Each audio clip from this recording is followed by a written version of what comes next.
Hello, welcome to the second segment of our talks about the environment and about environmental sustainability. And I'm going to here introduce at least the various economic approaches to the environment that have been suggested.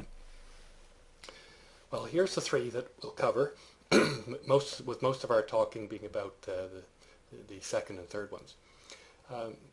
The view that I've labeled market fundamentalism is the view that whatever the effect of the market on environmental concerns, as long as people respect property rights and keep to their free exchanges, then those effects are ethically permissible. If there are any problems, if people can be found to create pollution for another person, that person can sue, right, within the laws of the market. But the market is taken as fundamental, and basically it's a minimal role for the government in trying to fix any environmental effects. Free market environmentalism is a little bit different. It doesn't accept the market as being as good as it can be now. It does suggest that you can use the market to fix environmental problems. And the way you use it, the best solution to environmental problems is to privatize the environment. The role of the government is to create private property rights. And if all of the environment is owned, then the people who own it will be able to use market tools to protect the environment. And we can even, we'll show you something called the Coase theorem that shows that this can even be economically efficient. The final approach kind of gives up on these views and recognizes that there are many market failures regarding the environment and tries to figure out how to fix these environmental failures and do it in a cost-effective way.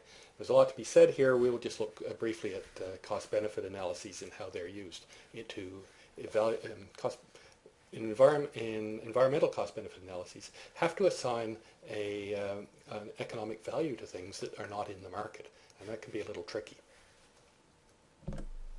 So here's a conceptual map of where we're going. The market fundamentalist views here follow usually from the libertarian or contractarian views of how the market is justified. If you're contractarian, you just make, your self-interest only extends as far as the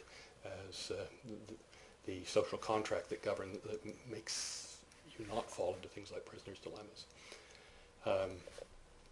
But from the economic utilitarian point of view, the idea that you could aggregate maximum economic value, the other two approaches follow.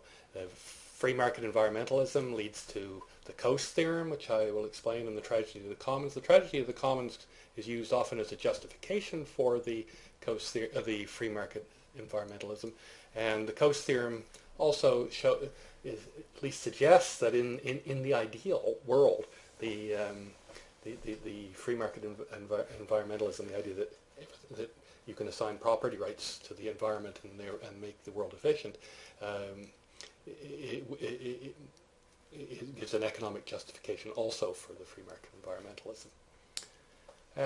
Then finally I'm going to look at the environmental economics, and that'll involve a look at cost-benefit analyses. It'll involve a look at discounting the future, because we don't usually accept the interests of future generations at the same level as our own, and we have to look at why, and the notion of general notion of sustainability, and briefly touch on this idea that there are certain green virtues that could be important in protecting the environment. So economic utilitarianism starts from this idea that the ideal market economies can maximize the total production and consumption of goods and services, but that's only in the ideal.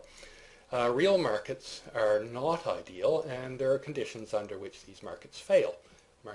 For example, climate change is a giant market failure because the costs of future change to the climate are not incorporated into present prices. Market failures arise within the assumptions of the original proof that we looked at that markets were efficient. Markets are efficient under conditions of perfect competition where there's no lack of information, okay? No monopolies, whatever, okay? You understand that, I believe. They also are assume that there's no external benefits that are not captured by intellectual property law. For our point of view, these following four assumptions are going to be of interest. Markets are imperfect when there are external costs, costs that are not incorporated into the market price for various reasons. And the big one of that is environmental pollution. Okay? Environmental pollution is generally an unintended external cost. Fixing environmental pollution problems, like environmental pollution, tend to be public goods.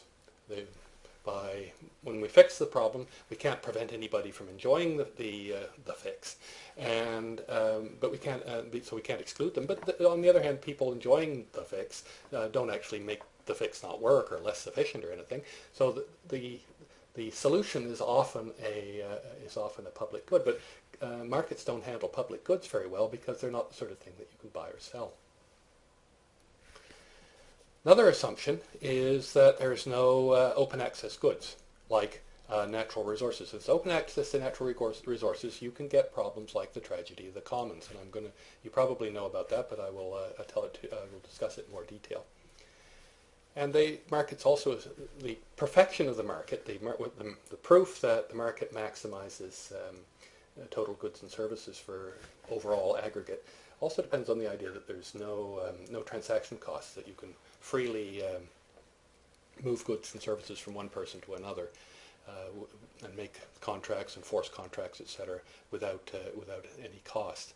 And that leads us to some of the weaknesses of what's called the Coase theorem, which is something you may hear appealed to in discussions of the market, but which has some limitations that I will show you. So to remind you, an internal cost is a cost arising from the economic activity that is incorporated into the market price of the product, like the cost of labor, the benefit from enjoying the purpose. The external cost is a cost arising from the economic activity that's borne by others because the cost is not incorporated into the market price of the product for whatever reason. The producer doesn't have to, for example, pay the costs of environmental pollution. And our question is going to be, how can we distribute these external costs of pollution and of resource extraction? These external costs, generated usually by pollution, are from the market economy. They basically consist of costs for present-day people and costs for future people, like pollution that hurts people now or resource depletion that might affect people in the future. The internal costs, the market economy also produces internal costs and internal benefits, and these are incorporated into the price of goods, and the market allocates those efficiently. But how are we to make? What do we make sense of? External costs that fall on present-day people, and even worse, future people. People aren't even born yet are going to bear the external costs associated with our economic activity now. So the first approach that I mentioned was market fundamentalism. It usually follows from a libertarian view of property rights or a contractarian view, minimal role for the government. People sue one another for pollution damages.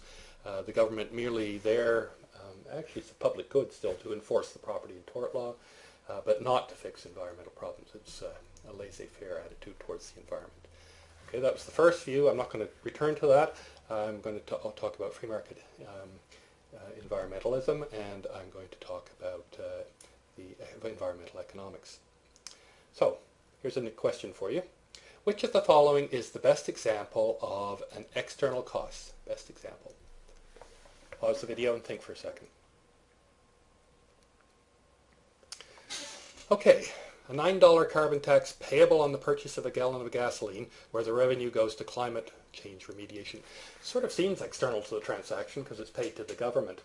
So you could argue that, but basically the $9 carbon tax, which I've heard is approximately what per gallon, which is approximately what people would have to pay to fully cover the costs of the damage done to the climate. that tax is an attempt to incorporate into the price of gasoline the costs of fixing the climate afterwards. Okay, so this is actually an internal,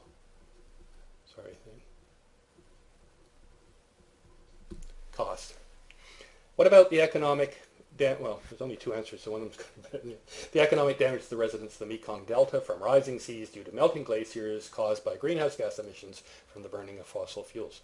Well, the burning of fossil fuels did not incorporate the full price of the cost of what was going to happen to the Mekong Delta in, say, 100 years' time. And so this is the better example of the external cost.